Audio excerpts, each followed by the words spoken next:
Hour 2 Overdrive continues. Brought to you by FanDuel, bringing you everything from the opening line to the final score. Bryan Hayes, Jonas Siegel of The Athletic, Jamie Noodles McLennan in here.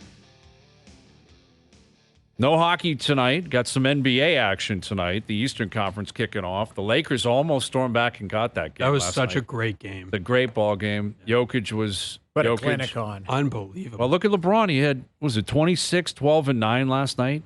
AD had almost, I think AD had 40. Yeah. And LeBron, I think, what did he play, 39 Pretty minutes? close. Sorry. When he plays, Yeah, he's AD. a player. He's a stud, man. And he was, Yeah. like, defensively daunting. But I'm watching LeBron late, thinking this guy is 38 years old and he's still going. Just bringing it. His stat line is still stuffed.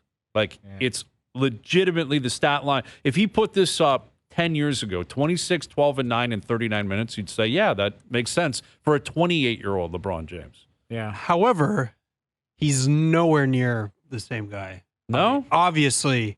No, like if You don't you think watch he's as impactful? if you watch him throughout the playoffs, he's like in third or first gear for lots of the time. He just can't. Like, he can't go. He's not the same guy. How could he be? Well, it doesn't run through him as much because Nowhere Davis near is as much. capable of doing Right. what he's doing. Austin Reeves has been Hold very on a significant second for here. them. That's the eye test. That is 100%. Because right. you Wow, just did that's right. the stats test. I'm an Interesting. NBA He just Team gave Corsi. He just I gave am. you the eye test for LeBron, where you were like, "That's a stat stuff. That looks like a 28." That's a great line, 26, 12, and 9. And Yeah, you're but like, it wasn't- no, Not it good enough doesn't for look Jonas. like that. Wasn't the Doesn't same. look good enough. Expected Not- goals or expected hoops and all of that. I'm just telling you, I pointed out what you just did was LeBron's eye test, and what you did was his analytics. I'm As an any- NBA crony. Well, as any smart person knows, you need to blend the two together. I don't disagree with You that. could look at certain players in these playoffs, NBA, NHL, Yeah. say they have a lot of points, Right. but they didn't necessarily have great playoffs. Well, we discussed this. Mitch Marner got 3 assists in that He had 7. 14 that points in the 7 playoffs. Yeah, but that 7-3 drubbing, like none of those players were good, but he got 3 apples. He had 3 points in game 2 where they ran away with it as well. He had 6 Right. points through 2 games, and both games were awful and did nothing. Like just, Meaningless. but again, that's where you're like, okay, didn't really have their A game, but you know what happens is he ends up with 14 points. I 14 think, points. Where you're like, no, 14 points in 11 games looks pretty good, but then you're like, where was it at the critical time? That's the same thing. question, Like I was looking right? at some of Nylander's stats. Like I think he has 29 points in his last 30 playoff games. I was like, yeah, that's pretty good.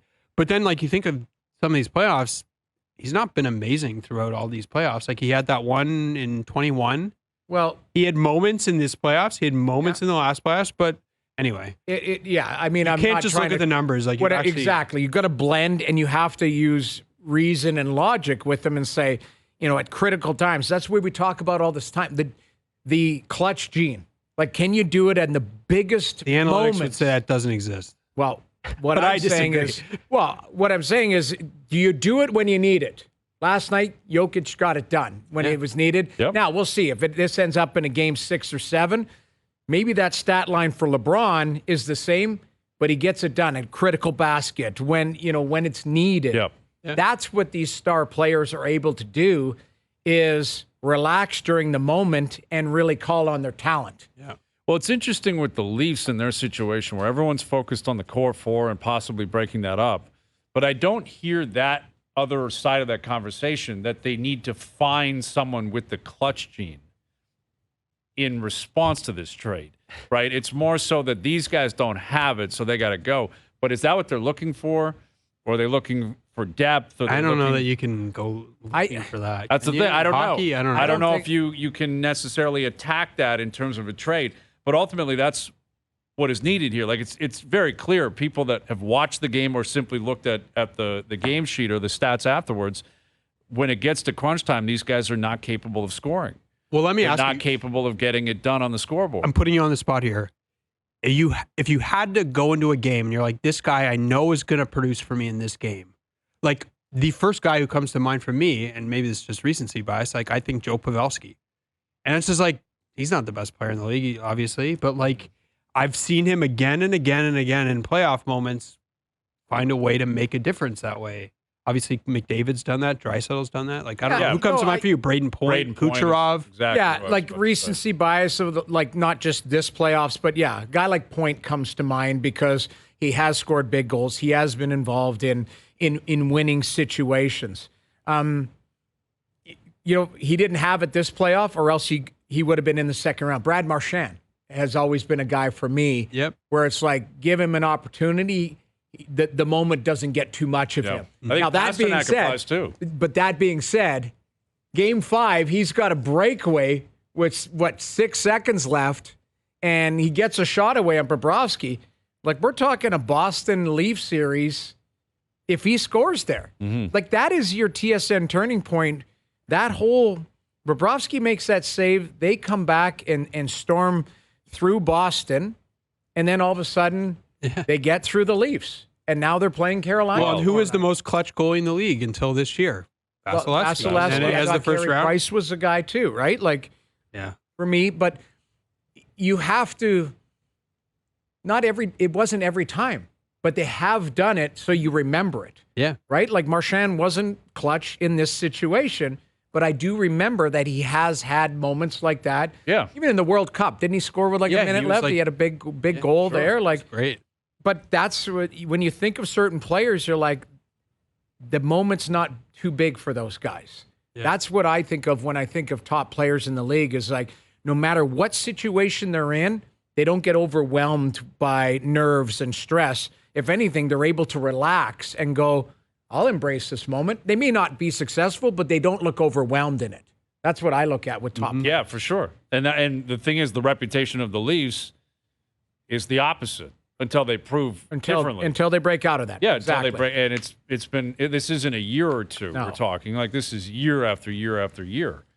Here's former NHLer. You see him and hear him on the NHL Network. Here's Mike Rupp joining us on the Maple Toyota Hotline. How you doing, Mike?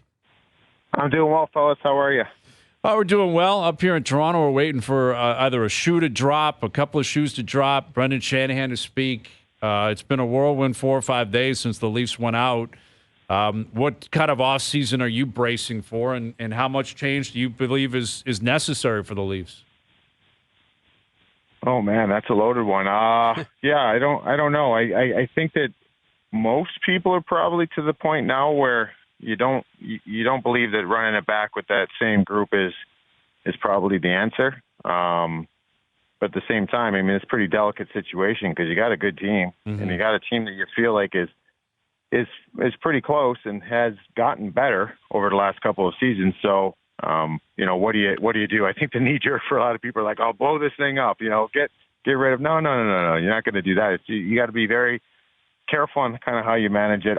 Me personally, I think that it's time that I don't know which way that goes. That's where it gets sticky with contracts and then the no move clauses and the ones that kick in. And I personally think it's time that the big four get split up to some degree. And, that's where I'm at with it. And I think that you could still salvage a lot of things and kind of help other areas of your game. So that's where I'm at. I don't know where they go. I mean, first and foremost, where are you at with the GM? Where are you at with a coach? I think those are the first things that need to get answered. Yeah, that's what we've been talking about at length and that's why Brian said with, Brendan Shanahan coming out to speak, it's very anticipated to see what direction he's going to head with the organization. Before you came on, we were talking about, the moment and clutch gene. And obviously you've been in dressing rooms with top players and guys who've been able to push through. Do you believe in that? Do you believe in the clutch gene? Do you believe in the top players delivering at critical times? And maybe you've got an example of it to share. Yeah, no, I think that's a great point. I think all players you kind of look for players that can elevate that time of year, and we see players that are much further down the depth chart that are better in the postseason or that elevate in certain times, and you want players like that. The playoffs, and we always talk about it in very general terms. Well, it's a different season, and playoff hockey is different. Well, if it's different, then the way you help your team or contribute has to be different. You have to be able to make it different and find ways. I mean, I think the biggest thing about the playoffs is feeling.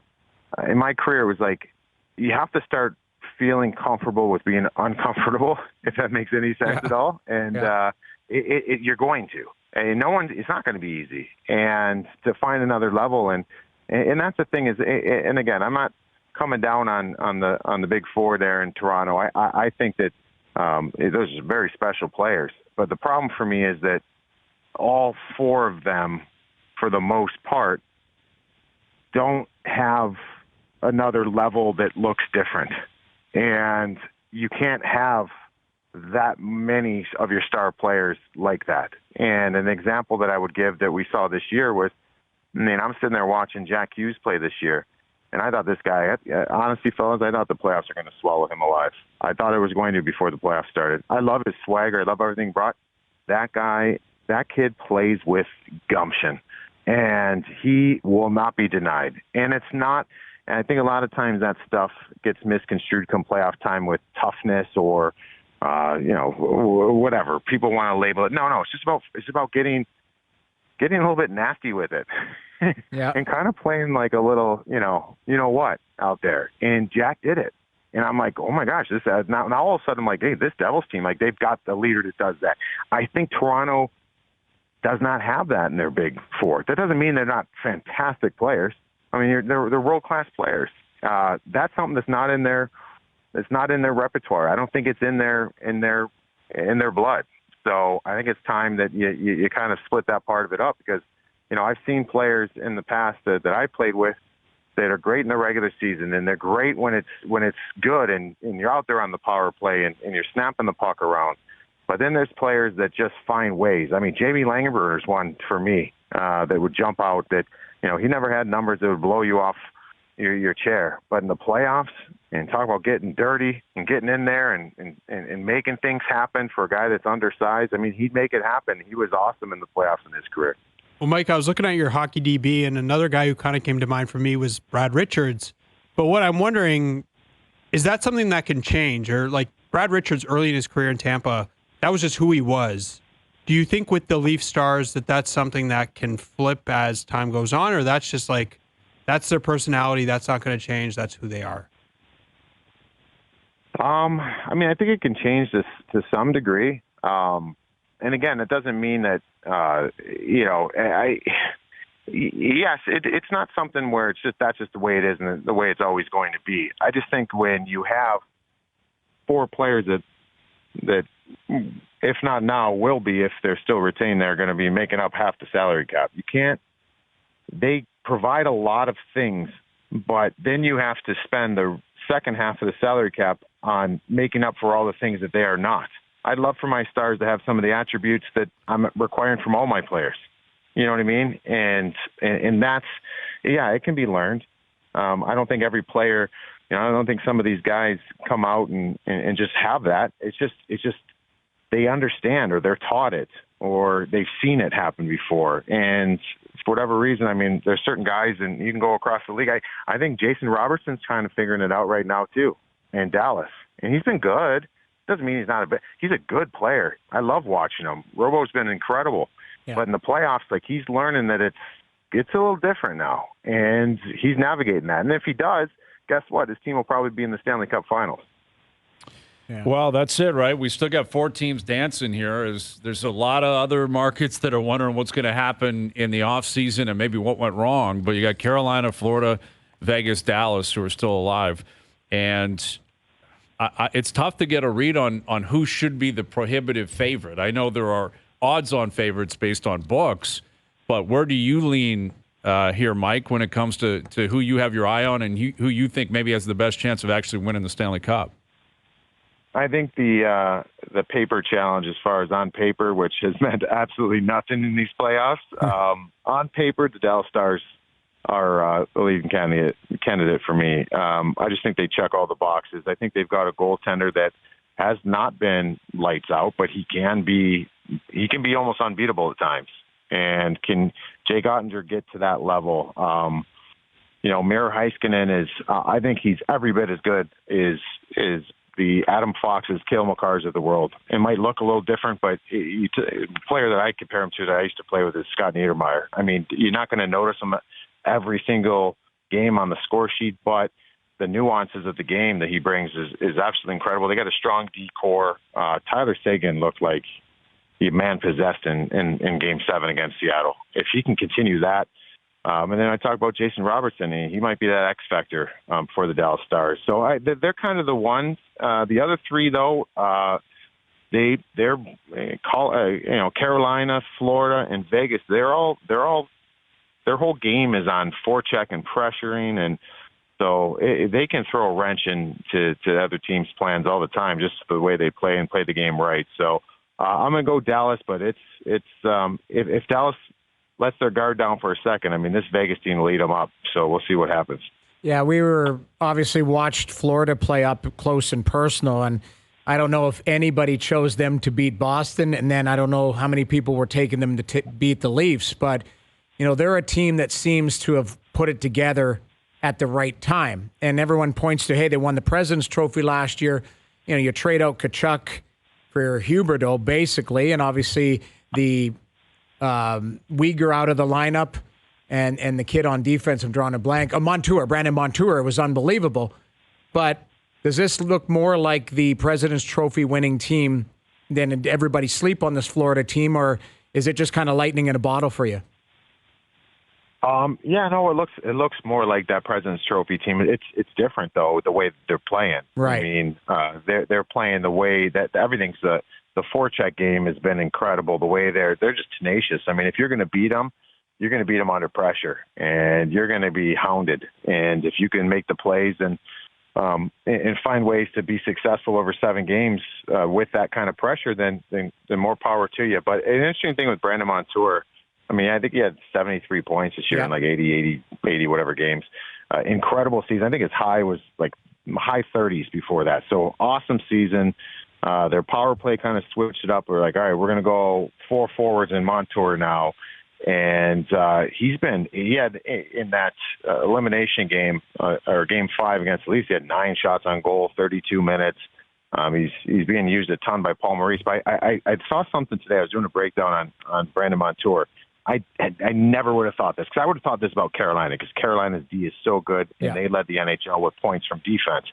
But Brandon Montour is number 4 in the NHL in the regular season in shots on goal. I think it went in no particular order. It's like Dougie Hamilton, Brent Burns, drawing a blank on the third defenseman. Anyways, Montour. And then after Montour at 4 went 5 Ekblad and 6 Gustav Forsling.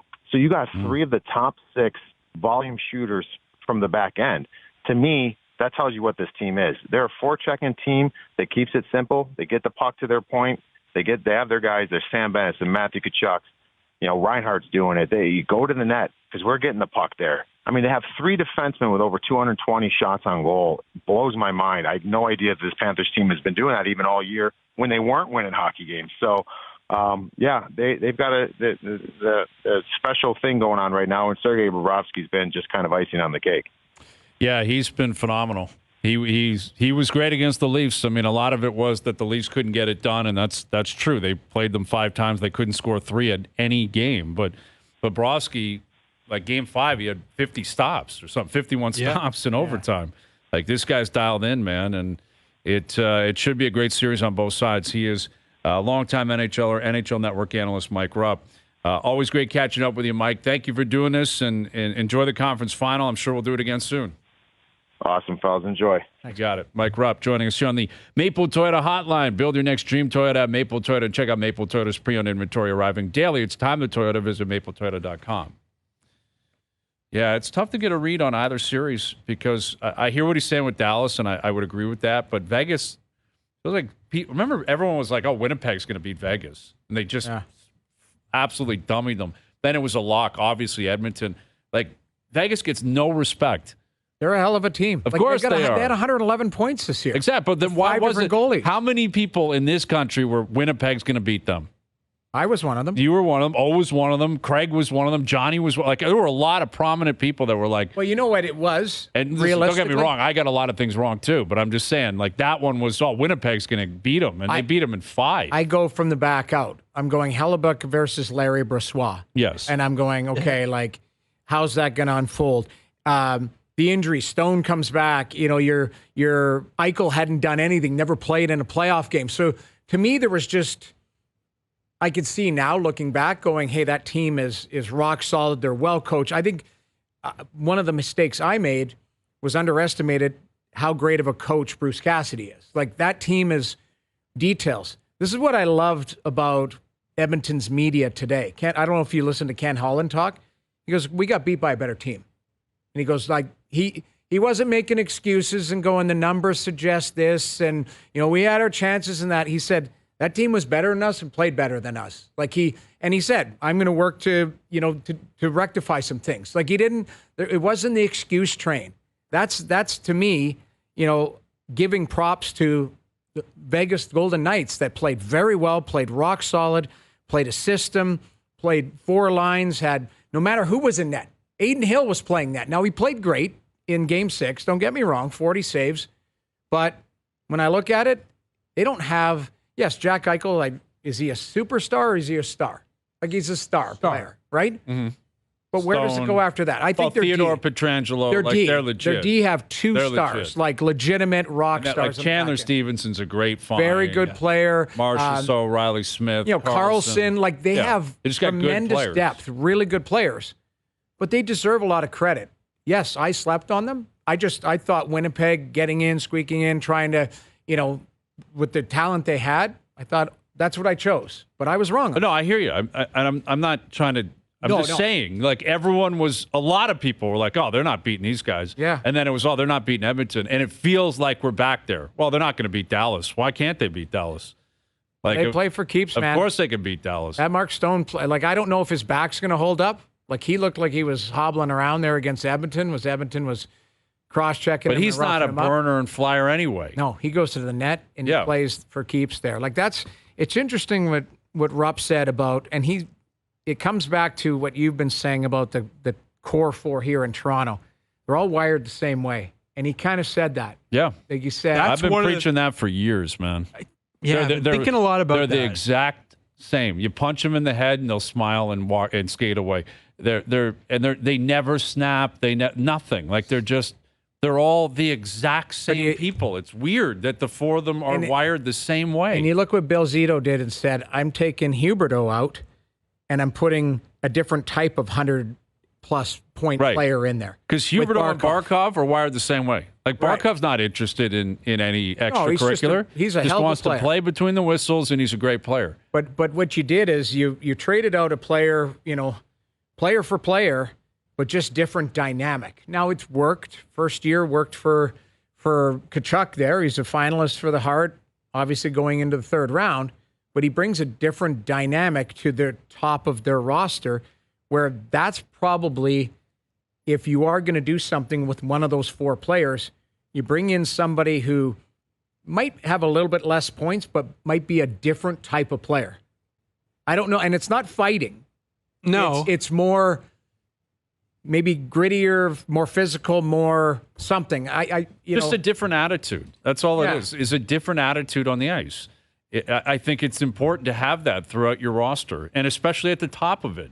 Right. Because you can't just rely on the 3rd line guy to do that. 4th line. Like, you need a different style of play. Right. Like that scattered through your best 4 or 5 players. Like, and they all have to be effective. They all have to be productive. They all have to show up at the same time. Like, there's a lot of things that you have to check to get to the final dance. Right. Very difficult to do.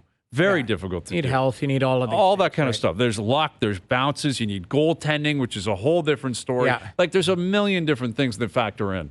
But when it comes down to it, like, you look at the way, like, the best teams of the last 20 years, 30 years, 40 years, you take their best 4 players, I guarantee you there's at least one guy in there that was just played differently, felt different, looked different, got suspended sometime. Like just weird, like just a different wiring. Well, Landeskog as opposed to, But or Kadri was Rantanen. in their top 4 last year. Right. Right? Like, but McKinnon's fired. But you're right. Landeskog is sneaky tough. And Rantanen, Rantanen's this big Kadri. moose, they're just different. Yeah. Like even in Edmonton, Evander Kane is a wild card. You just don't know what he's going to do. And Draisaitl's different than McDavid. Right. They're just different. Like the way that they're, whereas, your top players here, they have different skill sets, but they all have the same temperament.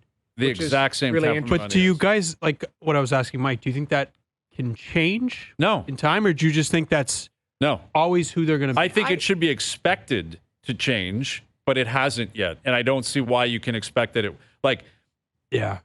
listen, none of these guys are going to just become loose cannons. And that's not what I'm advocating for. You don't have to be a loose cannon, but you can't change the stripes that much. Like you should be expecting more intensity. Right. Compete level. Like all of compete that. level and intensity should be mandatory. Right. And you're paying for that, and they're great players, and they're the leaders of teams that go to the playoffs every year.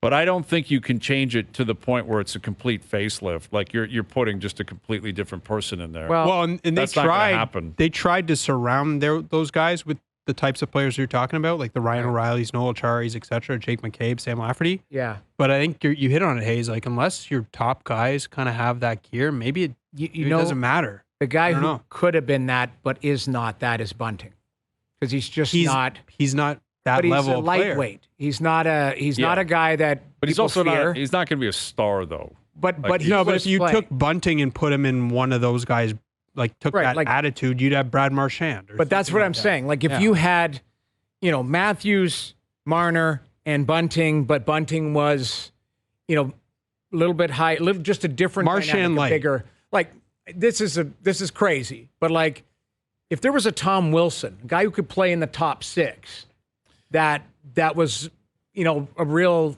Again, loose cannon is the word that's been used around. But somebody who's unpredictable but still can keep up to those players, that's where I think it brings a different dynamic, because you got to be really careful though, because if you can trade for the wrong type of I 100% and agree. the I'm talent not saying, disparity I'm becomes not where you're saying actually a lot worse. But I Michael know what you Bunting, if Michael Bunting leaves here, I don't think he's a top 6 player on other teams. No, I but think that's he's a top 9. Yeah, that's a different conversation because he's not that guy. Right. But like Evander Kane is an example of that. Kane is more than capable of playing in the top 6. He's tough as nails. Yeah. Jamie Benn has been that throughout his career. But you're right. So Tavares is never going to change. No. He's 30. You'll be 33 He's gonna be this year. 33, Mitch Marner's never going to change. Yeah, but see that I don't know. Like Marner, Matthews, Nylander, I don't know. How much do you expect to change in terms of their persona on the ice, their attitude on the ice? I think it can change. I still think they're young enough. Like Marner just turned 26. I think through maturity, like maybe you get cagier by, hey, I'm gonna, I can stick a guy here. I can. I'm better than you, and there's nothing you can do about it. But the thing is yeah, but you you have can't say to that be to wired. Matthew Tkachuk when Tkachuk is as good as him, and Tkachuk is punching him in the head. You can't sit there and smile and look at the ref. Yeah, I'm sorry, you can't. I mean, at the time we didn't talk about it I thought much. the same thing with Stamkos and Matthews. Like that was bad look. That's a bad look. Like it is, and that's what I'm saying. And I don't think that changes. And again, it's not about like the Stamkos thing was different because it was kind of a fight, and like the ref was there. Tkachuk's not fighting there. Like they're not fighting. It's just like that's a wiring that you have to be different there. Right. Like, and I understand that doesn't factor into the game sheet and the scoreboard. It's the general attitude that permeates and factors into the big picture.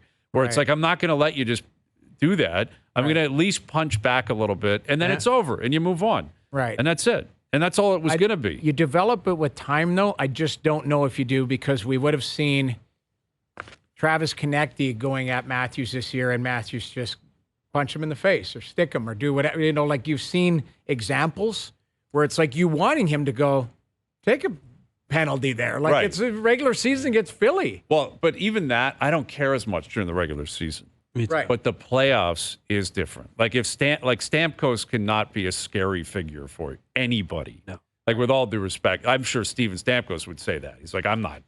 Like he's not a fighter or anything like If that. someone punches you in the face, you probably should punch. There's got to be at least a reaction to that. Yeah. Like there has to be. All right, arbitration's coming up. Dreg's still to come. Brad Lidge in about an hour. Overdrive continues. TSN 1050 and on the TSN app. Now, is that going to be a problem? Yeah, it's going to be a problem. It's going to be a problem for them. It's outrageous, egregious, preposterous. Overdrive Arbitration. I've been wanting a piece of them for years. You think we got a case?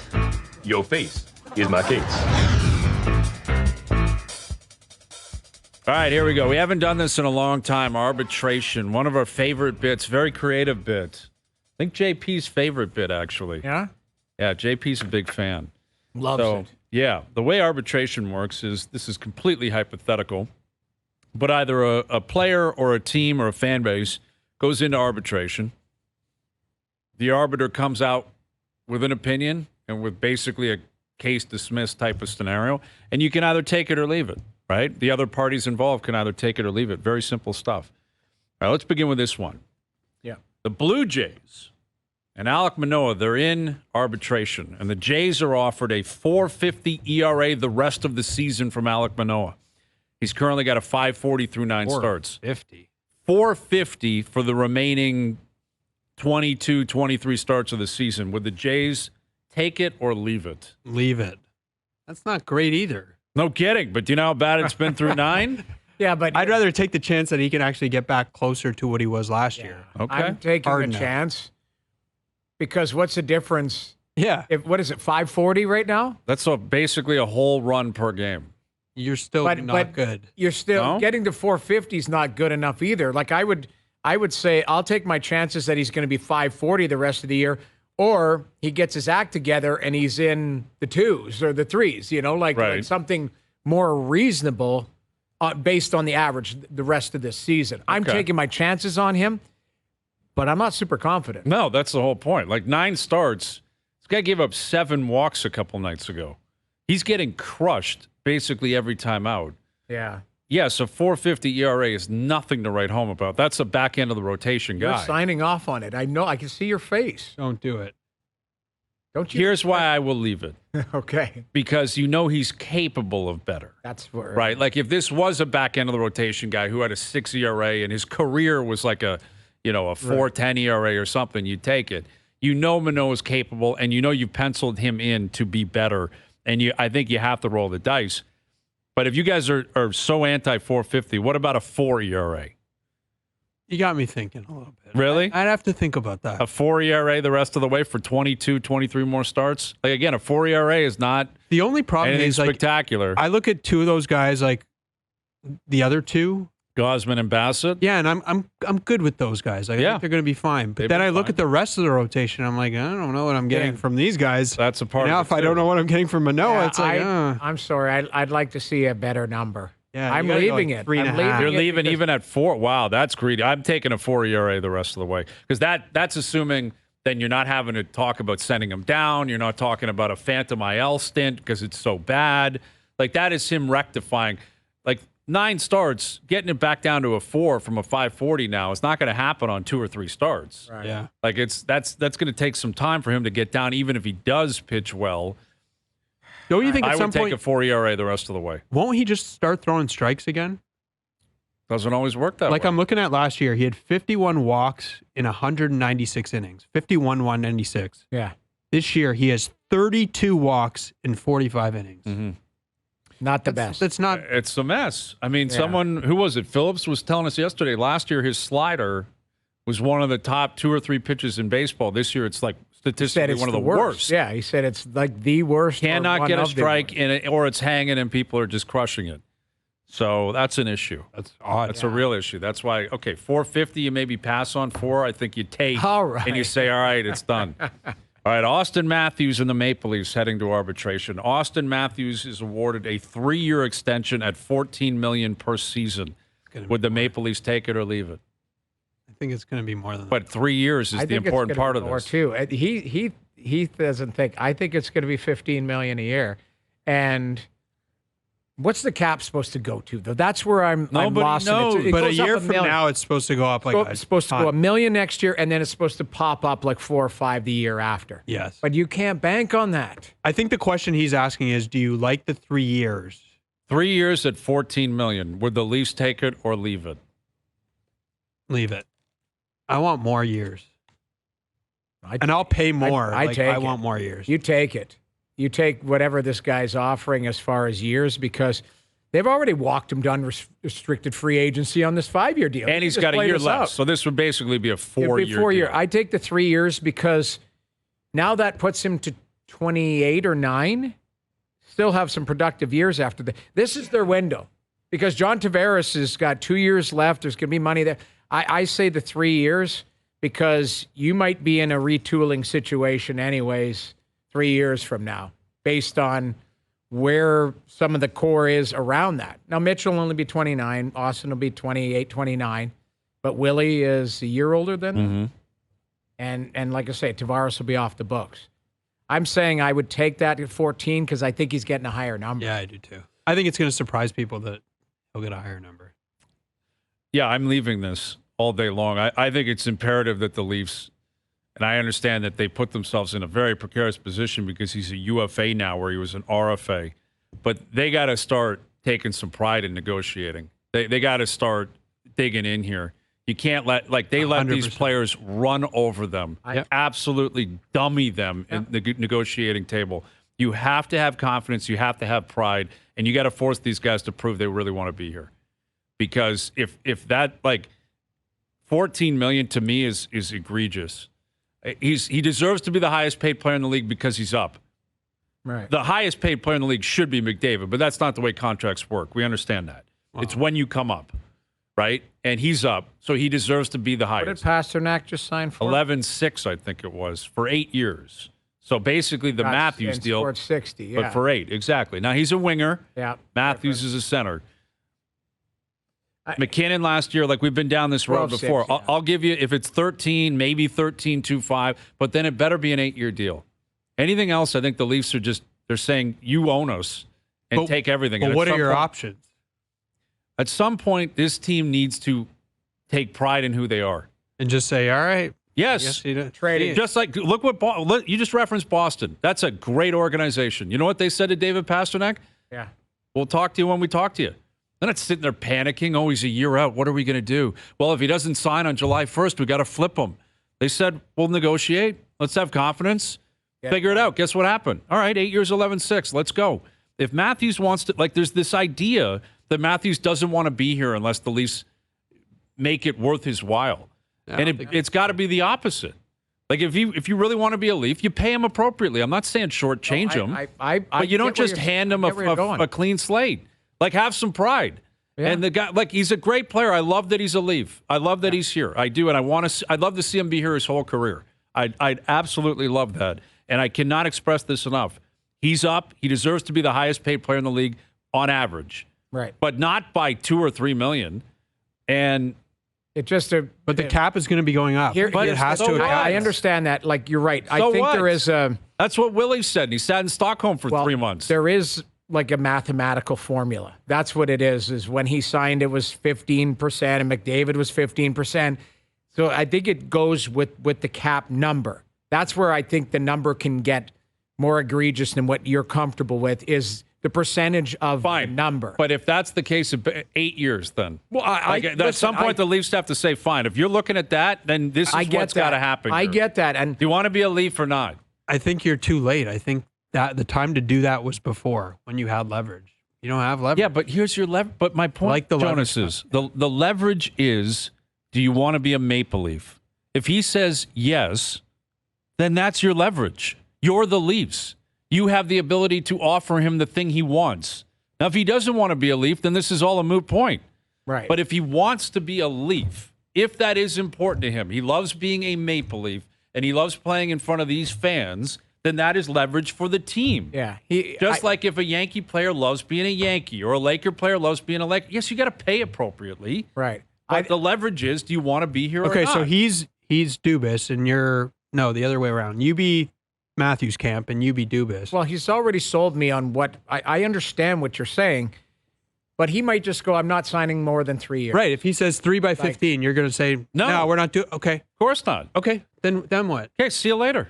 Well, then You're just going to trade him? Yes. Good luck with that, man. Well, How? listen, Like, you can't run a business allowing one player to absolutely own you Fair every point. time he comes up. listen. It's Like, you got to have some pride. I agree. I'm not disagreeing with you. You made me Matthews. I wanted to be the other I side. can be him if But you what want. I just think it comes down to a formula. I think the argument will be term.